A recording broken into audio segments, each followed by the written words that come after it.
পরমাণু ও অণু চ্যাপ্টারের প্রথম দুটো টপিক অর্থাৎ রাসায়নিক সংযোগ সূত্র সমূহ এবং পরমাণু বেসিক, এই দুটো টপিক থেকে 2022 থেকে 26-এর মধ্যে রিপিটেডলি যেই কোশ্চেনগুলো এসছে তোমাদের পরীক্ষায় সেগুলো নিয়ে আমরা আলোচনা করব। আর এই কোশ্চেনগুলো এনটিপিসি গ্রুপ ডি অথবা টেকনিশিয়ানের বিভিন্ন এক্সামে এসছে, তোমরা দেখতে পাবা। আমি সবকটা কোশ্চেনের উপর লিখে দিচ্ছি সেই কোশ্চেনটা কোন কোন এক্সামে এসছে। দেখো, আমাদের প্রথম কোশ্চেন আরআরবি এনটিপিসি 2022-এর থেকে নেওয়া হয়েছে। নিচের যেসব ভরের নিত্যতার সূত্র অর্থাৎ law of conservation of mass এর বৈশিষ্ট্য সঠিক। রিঅ্যাকশনের ভর বৃদ্ধি পায়, বন্ধ পাত্রে মোট ভর অপরিবর্তিত থাকে, ভর কমে যায়, ভর বিশৃঙ্খল হয়। আমি তোমাদেরকে আগেই বুঝিয়েছি যে ভরের নিত্যতার সূত্র অর্থাৎ law of conservation of mass মানে কি, মাস কনজার্ভ থাকে অর্থাৎ মাস পরিবর্তন হয় না, ভর চেঞ্জ হয় না। এখানে ভর চেঞ্জ হয় না কোন অপশনটাই দেখতে পাচ্ছি, বন্ধ পাত্রে ভর অপরিবর্তিত থাকে, এটাই দেখতে পাচ্ছি। তাহলে এটাই হবে আনসার। নেক্সট দেখো, আমাদের পরের কোশ্চেনটা আরআরবি গ্রুপ ডি 2022-এর থেকে। নির্দিষ্ট অনুপাতের সূত্র অর্থাৎ ল অফ ডেফিনিট প্রপোর্শন মানে কি? এই ডেফিনিট প্রপোর্শন মানে হচ্ছে ল অফ কনস্ট্যান্ট প্রপোর্শন। তো এই সূত্র অনুসারে একটি যৌগে কেমন হয়? একটি যৌগে মৌলগুলির অনুপাত পরিবর্তনীয়, মৌলগুলির অনুপাত নির্দিষ্ট, মৌলগুলির আয়তন সমান, মৌলগুলির ঘনত্ব কম। দেখো, ডেফিনিট মানে হচ্ছে কনস্ট্যান্ট আর কনস্ট্যান্ট মানে অপরিবর্তনীয়। তো এখানে অপরিবর্তনীয় বা নির্দিষ্ট কোন অপশনটাই আছে? মৌলগুলি অনুপাত নির্দিষ্ট। তো সবসময় মনে রাখবো যে একটা যৌগ গঠন করার সময় মৌলগুলি অনুপাত সবসময় নির্দিষ্ট থাকে, আর এটাকেই বলা হবে নির্দিষ্ট অনুপাত সূত্র। এনসিইআরটি পড়ানোর সময় তোমাদেরকে আমি ভালোভাবে বুঝিয়েছিলাম যে রাসায়নিক সংযোগ সূত্র এর মধ্যে দুটো সূত্র আছে। কি কি সূত্র? একটা সূত্র হচ্ছে ভর সংরক্ষণ সূত্র, আরেকটা হচ্ছে স্থির অনুপাত সূত্র। আর এই ভর সংরক্ষণ সূত্রে কি বলা হয়? একটা রাসায়নিক বিক্রিয়ার ফলে বিক্রিয়ক পদার্থগুলোর ভর আর বিক্রিয়াজাত পদার্থগুলোর ভর সেম থাকবে, কোনো চেঞ্জ হবে না। আর স্থির অনুপাত সূত্রে কি বলা হয়? স্থির অনুপাত সূত্রে বলা হয় যে একটা যৌগে সবসময় মৌলগুলির অনুপাত নির্দিষ্ট থাকবে। বোঝা গেল? আর এই ভর সংরক্ষণ সূত্রটা কে দেন? ভর সংরক্ষণ সূত্রটা দেন লেভয়েসিয়র, মনে থাকবে। আর স্থির অনুপাত সূত্রটা দেন জোসেফ এল প্রাউস্ট। কি মনে রাখবা? প্রাউস্ট মনে রাখবা। তাহলে ভর সংরক্ষণ সূত্র দেন লেভয়েসিয়র আর স্থির অনুপাত সূত্র দেন প্রাউস্ট। তো দেখো, আমাদের পরের কোশ্চেনটা এনটিপিসি 2023 থেকে নেওয়া হয়েছে। কি কোশ্চেনটা দেখো ভালো করে, বহু অনুপাত সূত্র অথবা ল অফ মাল্টিপল প্রপোর্শন। দেখো, এই যে ল অফ মাল্টিপল প্রপোর্শন এটা কে দিয়েছিলেন বলো? ডাল্টন দিয়েছিলেন। দেখো, এই মাল্টিপল প্রপোর্শনে কি বলা হয়? দুটি মৌল একাধিক যৌগ গঠন করলে ভরের অনুপাত সমান হয়। দুটি মৌল একাধিক যৌগ গঠন করলে তাদের ভরের অনুপাতের অনুপাতও ছোট পূর্ণ সংখ্যায় হয়। ভর সংখ্যা পরস্পর সম্পর্কহীন মিশ্রণে কার্যকর। দেখো, ল অফ মাল্টিপল প্রপোর্শনে কি বলা হয় তোমাদের একটা উদাহরণ দিয়ে বোঝায়। যেমন কার্বন আর অক্সিজেন দুটো আলাদা আলাদা মৌল, আর দুটো আলাদা আলাদা মৌল দিয়ে যখন একাধিক যৌগ গঠন হয়, অর্থাৎ সি এবং ও দিয়ে সিও গঠন করতে পারো, আবার CO2 এটাও গঠন করতে পারো।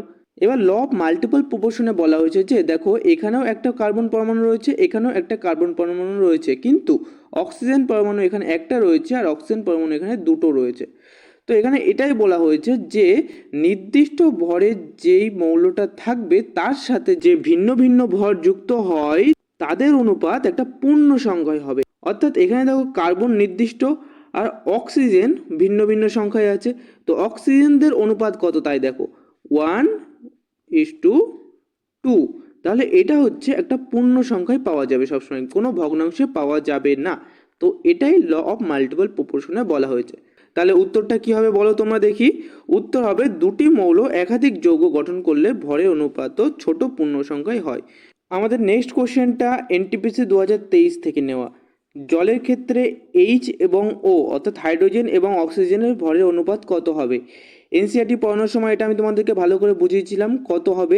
জলের সংকেত হয় H2O, আর এখানে হাইড্রোজেন এবং অক্সিজেনের ভরের অনুপাত কত? একটা হাইড্রোজেনের ভর কত? 1, আর দুটো হাইড্রোজেনের কত হবে? 2। অক্সিজেনের ভর কত? অক্সিজেনের ভর হচ্ছে 16, তাহলে এদের অনুপাত কত হবে? 1:8। তার মানে আনসার কোনটা? বি। পরের প্রশ্নটা হচ্ছে ভরের নিত্যতা সূত্র পাওয়া যায় কোথায়? ভরের নিত্যতা সূত্র কে দিয়েছিল? আমি বলেছিলাম লেভয়েসিয়র দিয়েছিলেন। অপশানগুলো দেখো, রাসায়নিক বিক্রিয়াতে, শুধুমাত্র গ্যাসীয় পরিস্থিতিতে, শুধুমাত্র তরলে, কঠিনে। কী হবে আনসার? রাসায়নিক বিক্রিয়াতে ভর সংরক্ষণ থাকে, বিক্রিয়ক পদার্থ এবং বিক্রিয়াজাত পদার্থের ভর কনস্ট্যান্ট থাকে, পরিবর্তন হয় না। একটা বিক্রিয়ার প্রথমেও যা ভর থাকে যদি 10 গ্রাম হয়, তাহলে বিক্রিয়ার পরে বিক্রিয়ার যেহেতু পদার্থ হিসেবে তাদের ভরও টোটাল 10 গ্রামই হবে, বেশি হবে না, কম হবে না। বোঝা গেল? আমাদের পরের কোশ্চেন এনটিপিসি 2024-এর দেখো কোশ্চেনটা, নির্দিষ্ট অনুপাত সূত্র অর্থাৎ ল অফ কনস্ট্যান্ট প্রপোর্শন, এই সূত্রটা কোন ক্ষেত্রে প্রযোজ্য হচ্ছে? মিশ্রণে, যৌগে, এলাই, সাসপেনশনে। কোনটা হবে আনসার? যৌগে। যৌগের ক্ষেত্রে মৌলগুলির অনুপাত সবসময় কনস্ট্যান্ট থাকে, এটাই ছিল নির্দিষ্ট অনুপাত সূত্র অথবা ল অফ কনস্ট্যান্ট প্রপোর্শন। দেখো পরের কোশ্চেনটা 2025-এর গ্রুপ ডিতে নির্দিষ্ট অনুপাত সূত্রে মৌলগুলির আয়তন অনুপাত নির্দিষ্ট, ভরের অনুপাত পরিবর্তনীয়, ভরের অনুপাত নির্দিষ্ট, ঘনত্ব অপরিবর্তনীয়। নির্দিষ্ট অনুপাত সূত্রে কি থাকে? নির্দিষ্ট অনুপাত সূত্রে মৌলগুলির অনুপাত সেম থাকে, কিন্তু মৌলগুলির অনুপাত সেম থাকলে কি হবে? যদি সি আর ও, এখানে কার্বন আর অক্সিজেনের অনুপাত যদি সবসময় 1:1ই থাকে, তাহলে বলো তো কি কার্বনের এবং অক্সিজেনের ভর, এদের ভর কি আলাদা হবে? না, এদের ভর একই হবে। অর্থাৎ মৌলের সংখ্যার অনুপাত যখন সেম থাকবে, তাদের ভরের অনুপাতও সেম থাকবে। তো এখানে উত্তর কি হবে? ভরের অনুপাত অপরিবর্তনীয়? একদমই না, ভরের অনুপাত নির্দিষ্ট। বোঝা গেল? আরআরবি এনটিপিসি 2025-এর দেখো বহু অনুপাত সূত্রের বাস্তব উদাহরণ কি? একটু আগে আমি উদাহরণ দিয়েছিলাম CO এবং CO2, এটাই হবে উদাহরণ। দেখো পরের কোশ্চেনটা অতটা ইম্পর্টেন্ট না, বাট একটু দেখে নাও। লুইস পোটেনশিয়াল ভরের নিত্যতা সূত্র। দেখো লুইস পোটেনশিয়াল কি অত জানতে হবে না, কিন্তু ভরের নিত্যতা সূত্র যখনই থাকবে তখনই তোমরা বুঝে নিবা যে ভর অপরিবর্তিত থাকবে অথবা ভরের চেঞ্জ হবে না। তাহলে আনসার কি হবে? মোট ভর অপরিবর্তিত থাকে। বোঝা গেল? পরেরটা একই ইজি কোশ্চেন রিপিট হয়েছে। দেখো ল অফ ডেফিনিট প্রপোর্শন অথবা ল অফ কনস্ট্যান্ট প্রপোর্শন মূলত কি বলে? মৌলগুলি অনুপাত পরিবর্তনীয়? একদমই না, পরিবর্তনীয় হবে না। অপরিবর্তনীয় অর্থাৎ নির্দিষ্ট, মৌলগুলি একটি নির্দিষ্ট অনুপাতে থাকে, এটাই হবে আনসার। পরের কোশ্চেন আবার একই ইজি কোশ্চেন। দেখো এনটিপিসি 2022-এ এসেছিল, যে সূত্রে বলা হয় যৌগে মৌলগুলো নির্দিষ্ট অনুপাতে থাকে তার নাম কি? Law of multiple proportion? একদমই না। Law of conservation of mass? এটা না। ল অফ ডেফিনিট প্রপোর্শন অর্থাৎ ল অফ কনস্ট্যান্ট প্রপোর্শন, এটাই হবে আনসার। তাহলে ভারতের কোনো পরীক্ষায় ভরের নিত্যতা সূত্র মানে কি? যেটা আমি একটু আগেই বললাম, ভরের নিত্যতা থাকলেই কি বসিয়ে দিবা? ভর সবসময় অপরিবর্তিত থাকে, সেটাই হবে। দেখো এখানে ভর সবসময় অপরিবর্তিত থাকবে, এটাই হবে আনসার। পরের কোশ্চেনটা হচ্ছে, যে সূত্র বলে যুগান্তর ভরের অনুপাত ধ্রুব। দেখো ভর রয়েছে কিন্তু অনুপাত ধ্রুব কথাটা আছে, তো ভর দেখে কেউ কনজারভেশন অফ মাস ওই সূত্রটা ইউজ করে দিও না। এখানে কি হবে? অনুপাত ধ্রুব মানে অনুপাত কনস্ট্যান্ট অর্থাৎ ডেফিনিট প্রপোর্শন। বোঝা গেল? তাহলে আনসার হবে বি অর্থাৎ ডেফিনিট প্রপোর্শন। তো দেখো আমাদের রাসায়নিক সংযোগ সূত্র এখানে শেষ হলো। এবার আসছে আমাদের পরের টপিক, পরমাণুর বেসিক। দেখো তোমাদেরকে আমি বলে দিই যে আমি প্রথমে এনসিইআরটি লাইন বাই লাইন যে টপিক কভার করি, পরের ভিডিওতে আমি সেই টপিকেরই পিওয়াইকিউ নিয়ে চলে আসি। তাহলে তোমরা সবচেয়ে বেশি আউটপুট পাবা যদি তোমরা প্রথমে আমার এনসিইআরটির লেকচারটা দেখো এবং তারপরে এই পিওয়াইকিউগুলো কমপ্লিট করো, তাহলে তোমরা সবচেয়ে বেশি আউটপুট পাবা। তো যাই হোক, চলো শুরু করি। দেখো আমাদের প্রথম কোশ্চেন এনটিপিসি 2022-এর থেকে নেওয়া হয়েছে, আধুনিক পরমাণু তত্ত্বের প্রবর্তক কে? তো আধুনিক পরমাণু তত্ত্বের প্রবর্তক কে হবে? জন ডাল্টন, কারণ ডাল্টন প্রথম প্রবর্তন করেন অ্যাটমিক থিওরিটা। দেখো আমাদের নেক্সট কোশ্চেন হচ্ছে, পরমাণু শব্দটি প্রথম ব্যবহার করেন কে? Dalton, Democritus, Rutherford, Berzelius. তাহলে কোনটা হবে বলো তো দেখি, এটা পারবা কি তোমরা? কমেন্টে জানাও তো আমাকে দেখি। দেখো আনসার হবে ডেমোক্রিটাস। ডেমোক্রিটাস ছিলেন একজন গ্রিক দার্শনিক, আর ইনিই প্রথম অ্যাটম কথাটা ইউজ করেন। বোঝা গেল? এবার আসো পরের কোশ্চেনে। আমাদের পরের কোশ্চেন হচ্ছে, রাসায়নিক প্রতীকের আধুনিক পদ্ধতি প্রবর্তন করেন কে? প্রতীকের আধুনিক পদ্ধতি অর্থাৎ চিহ্ন, চিহ্ন যে আমরা সোডিয়ামের চিহ্ন কেমন দিই Na, পটাশিয়ামের চিহ্ন কেমন দিই K, এই চিহ্নগুলি লেখার পদ্ধতি কে আবিষ্কার করেন বলো তো দেখি? ডাল্টন, জন, জেকব, বার্জিলিয়াস, থমসন, লেভয়েসিয়ার। কি হবে?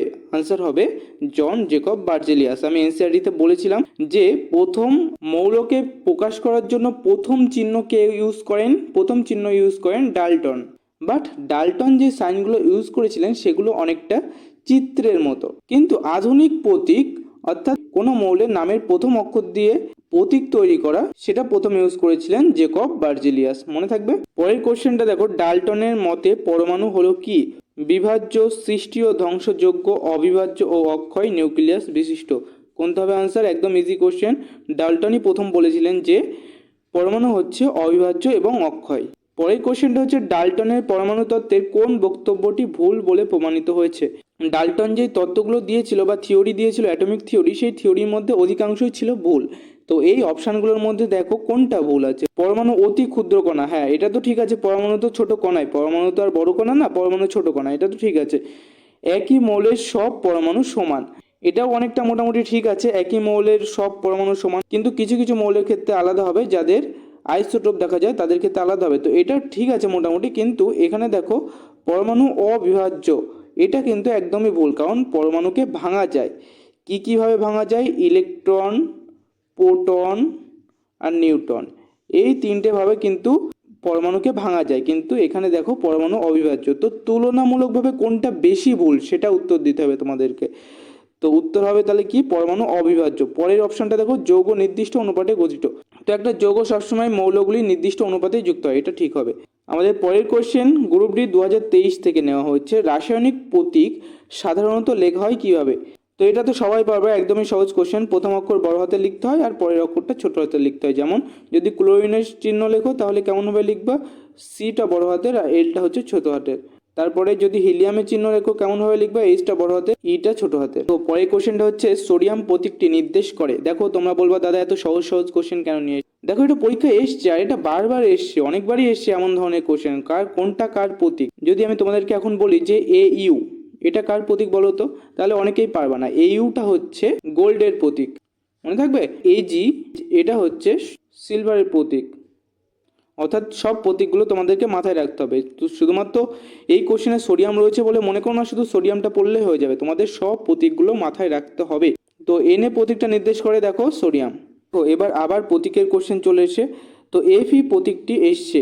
তো এখানে এপিটা কার প্রতীক? তোমরা সবাই জানো যে এপিটা হচ্ছে আয়রনের প্রতীক, বাট এখানে কার প্রতীক সেটা জিজ্ঞাসা করিনি। এখানে দেখো জিজ্ঞাসা করেছে কোথা থেকে এসছে, অর্থাৎ উৎপত্তি কোথা থেকে। এতক্ষণ যারা সহজ কোশ্চেন নিয়ে হাসাহাসি করছিলে তো তারা দেখো অনেকেই পারবে না। তো এফি শব্দটা এসছে ফেরাম থেকে, আর এই ফেরাম কথাটা কোন ভাষা? সেটা হচ্ছে ল্যাটিন ভাষা।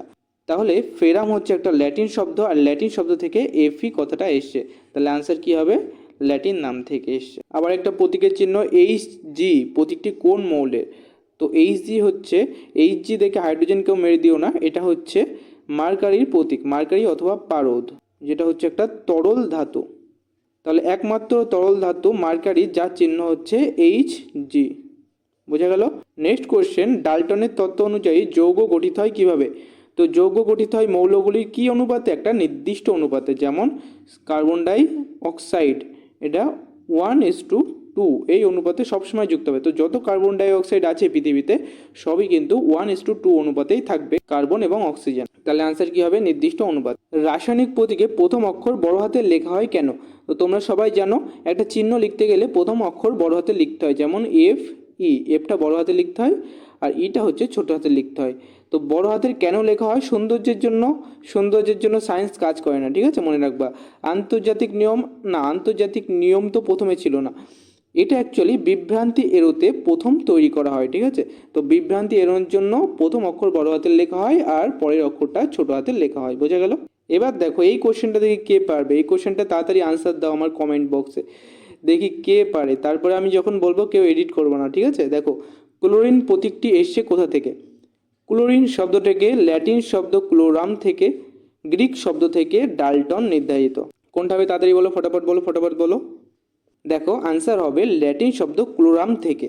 ক্লোরিন থেকে আসেনি সিএল প্রতীকটা, সিএল প্রতীকটা ক্লোরাম যেটা ল্যাটিন শব্দ সেখান থেকে এসছে, মনে থাকবে, ক্লোরাম।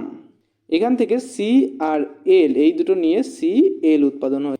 আমাদের পরের কোশ্চেনটা দেখো, পরমাণুর ধারণা বৈজ্ঞানিকভাবে প্রতিষ্ঠা করেন কে?